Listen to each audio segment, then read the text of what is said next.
Le 28 Nissan 1991, le rabbi s'est tourné vers ses chassidim et leur a déclaré « J'ai fait tout ce que j'ai pu pour faire venir le Mashiach et la Géoula. Maintenant, la balle est dans votre camp. Faites tout ce que vous pouvez pour faire venir le Mashiach. » Évidemment, cette déclaration a désemparé tout le public qui était présent.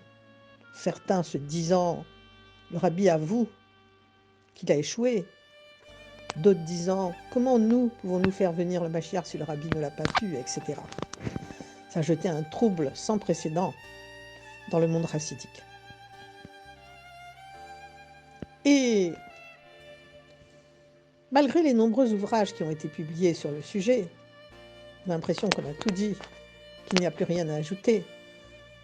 Mais en fait, il y a toujours quelque chose à faire. Il y a toujours un vide à combler, un manque. Il y a toujours une petite bonne action à faire qui peut-être, qui sait, sera celle qui déclenchera la Géoula, la délivrance complète.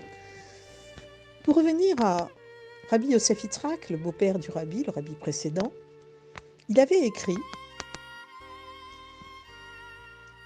que dans la période actuelle, où un nouveau monde se prépare, on est comme dans les douleurs de l'enfantement messianique, c'est-à-dire comme une femme qui va accoucher, a des douleurs, et alors on a beaucoup de souffrance, ça dure un certain temps, on a des raisons d'avoir peur, de désespérer, mais au final, l'enfant viendra. Il faut qu'il vienne, il n'y a pas d'autre solution. Donc le Mashiach viendra en son temps, et si nous sommes méritants, il viendra rapidement.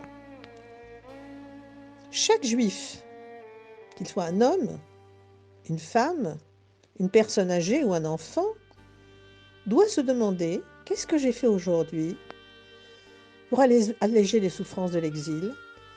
Qu'est-ce que j'ai fait pour mériter la délivrance complète par notre juste Mashiach ?» Chacun doit se poser cette question. Alors, le Chafetz Chaim a expliqué que le principe des principes est la foi dans la venue du Mashiach. Car alors Dieu sera le roi sur toute la terre et tous reconnaîtront son autorité. Et bien qu'il tarde, nous avons l'obligation d'attendre sa venue. Et quand on dit attendre, ça ne veut pas dire une attente passive, pas du tout. Comme un guetteur qui monte en haut d'une tour et qui regarde, qui scrute l'horizon pour voir s'il n'y a pas un signe qui montre que Mashiach arrive. Même s'il est déçu, il redescend le lendemain, il remonte et il guette à nouveau. Bien sûr, il vaque à ses occupations habituelles, mais il est toujours sur le qui-vive. Mashiach s'attend sur le qui-vive. Alors, on compare la chose de la délivrance au fils d'un roi, au fils unique d'un roi qui a été exilé, qui après de nombreuses années revient chez lui. On comprend que le jour de sa venue, ses parents n'iront pas dormir, mais qu'ils se précipiteront vers la gare pour l'accueillir. Et s'il a du retard, ils attendront le deuxième train, le troisième, sans se donner de repos à leurs yeux. Est-ce qu'ils n'attendent pas leur fils unique, en vérité ? Donc, nous devons être dans cette situation d'être sans cesse sur le qui-vive, à attendre, à espérer, à faire tout ce que nous pouvons pour déclencher la venue de Mashiach. Alors, on a déjà décrit dans de nombreux ouvrages la personnalité du Mashiach. On a montré, d'après les lois du Rambam, principe des rois, dans le Mishneh Torah, chapitres 11 et 12, que s'il se lève un roi de la maison de David, érudit dans la Torah comme David son aïeul, dans toutes les parties de la Torah cachée, de la Torah dévoilée, et qu'il ramène tout Israël dans les voies de la Torah, alors c'est le Mashiach présumé. Et si en plus de cela, il reconstruit le temple à sa place, et ramène les exilés des 4 coins du monde, alors il est le Mashiach certifié. Il n'y a plus aucun doute là-dessus. On a donc déjà décrit abondamment dans de nombreux ouvrages la personnalité du Mashiach. On sait qu'il est le fils d'un homme et d'une femme. Mashiach n'est pas un être surnaturel, non, c'est un homme de chair et de sang, qui a évidemment des qualités particulières, mais dont la modestie le fait apparaître comme un homme simple. Quand je dis simple, ça ne veut pas dire qu'il n'est pas érudit, mais comme un homme, en quelque sorte, un homme et rien de plus, pas un surhomme. On a vu que Moïse, Moshe notre maître, était le premier Mashiach, puisqu'il a délivré le peuple du joug égyptien.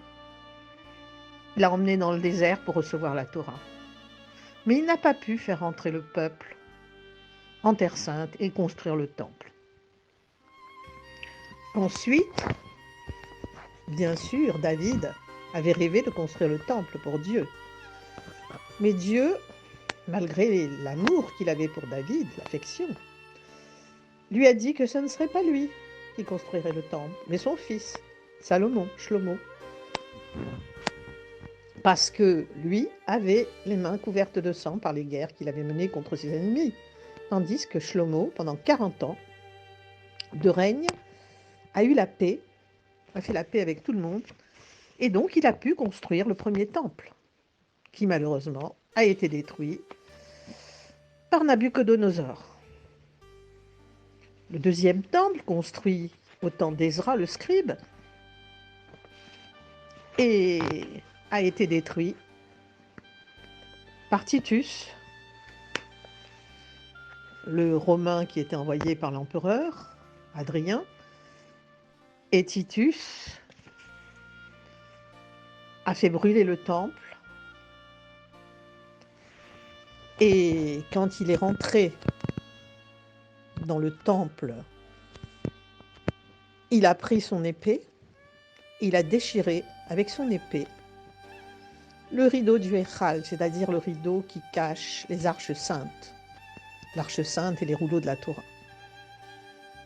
Et quand il a fait cela, du sang a coulé sur le rideau qu'il avait transpercé. Et Titus, dans son arrogance, a osé dire « J'ai tué Dieu ». Parce qu'il y a du sang qui coule, donc il a tué Dieu. Et Dieu a éclaté de rire dans le ciel et a dit « Ah bon, tu crois que tu m'as tué? La plus petite de mes créatures aura raison de toi et tu mourras dans d'atroces souffrances. » Effectivement, quand il était sur la mer, il y a un moustique qui est rentré dans son nez, qui a grimpé jusqu'à son cerveau, qui lui a dévoré le cerveau. Il devenait fou avec les bourdonnements du moustique dans sa tête. Et au bout de je ne sais combien de temps, d'atroces souffrances, il est mort. Et on dit que c'est par ce petit moustique, ce petit être insignifiant que Dieu a créé, qu'il avait été tué pour avoir osé prétendre qu'il avait tué Dieu. Donc on voit que le peuple a été éparpillé, le peuple juif a été éparpillé aux 4 coins de la planète, en exil, un exil qui dure depuis plus de 2000 ans. Et Dieu nous a promis que personne ne serait oublié, que nous avions une épreuve pour amener des étincelles de sainteté dans les 4 coins du monde où Dieu nous avait envoyés. On purifiait le monde en quelque sorte. Et puis, une fois que ces étincelles de sainteté avaient été remontées, en quelque sorte, dans la spiritualité, le monde était prêt pour accueillir la délivrance. Et Dieu parmi nous, dévoilé, loué, exalté par le monde entier, y compris les justes parmi les nations qui ont leur part de monde futur, et qui apporteront des présents dans le 3e temple, qui descendra du ciel, fait des mains de Dieu. Et ça fait l'objet d'une autre vidéo sur le temple, bien sûr. Là, nous parlons surtout du Mashiach et comment voir les signes de la venue du Mashiach. Alors, parmi les signes de Mashiach, on a dit que Mashiach était un descendant de David et qu'il était érudit en Torah et qu'il ramenait des gens dans toutes les bonnes voies de Dieu, etc. Ça, c'est sa description. Mais en ce qui concerne les signes de la venue du Mashiach, il y en a certains qui sont très très faciles à reconnaître. D'abord, l'athéisme sera à son comble. L'athéisme, la négation de Dieu, etc. Sur la planète, il y aura quelque chose qui, de l'ordre de Sodome et Gomorrhe, en 100 fois plus. C'est-à-dire vraiment des atrocités, des cruautés, vraiment tout ce que Dieu abhorre. Ça se verra partout.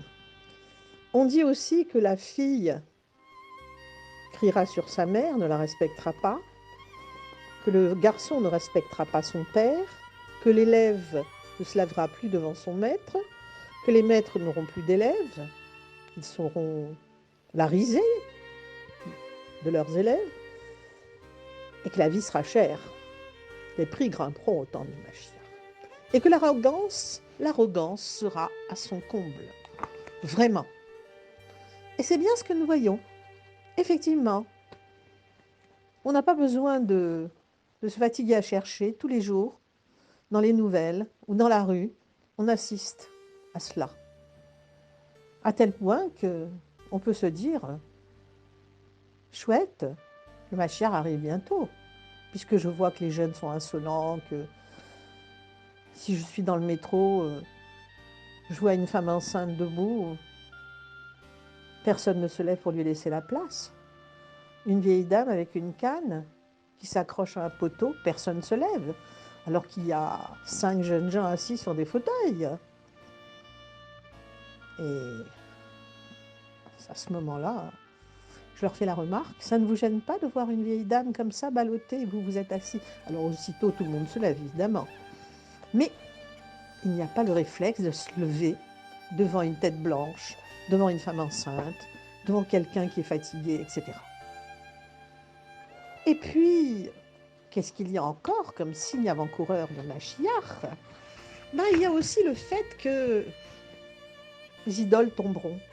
Les idoles tomberont. Et vous allez me dire, le monde est encore plein d'idoles. Il suffit de se promener à travers le monde et de voir qu'il y a encore d'énormes statues dont les hommes sont très fiers. Par exemple, la statue de la liberté en Amérique, le pain de sucre au Brésil, évidemment, dans les églises, il y a toujours des statues. Et beaucoup d'autres endroits. Si vous allez en Inde, en Chine, etc., les statues sont monnaie courante.